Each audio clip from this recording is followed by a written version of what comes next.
জ্ঞানটা নামে টাকা দেবে না। আমি কেউ ঠিক করিনি।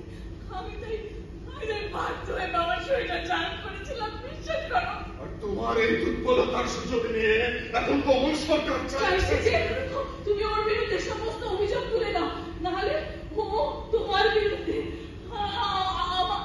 মামলা সাজাবে, আমার বিরুদ্ধে মামলা করবে, জালিয়াতি মামলা করবে তোমাকে হেনস্থা করার জন্য। চমৎকার চমৎকার, যার সঙ্গে আমি এতদিন ঘর করেছি, যাকে আমি এত ভালোবেসেছি, যে ছিল আমার সুখ, আমার গর্ব, আর সেই মানুষটা কি কদর্য চেহারা নিয়ে আমার সামনে দাঁড়িয়ে রয়েছে।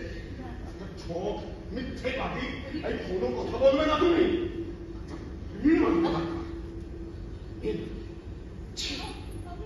যা করেছি তোমার জন্য করেছি, তোমার চিকিৎসার জন্য করেছি, তোমাকে বাঁচিয়ে তোলার জন্য করেছি।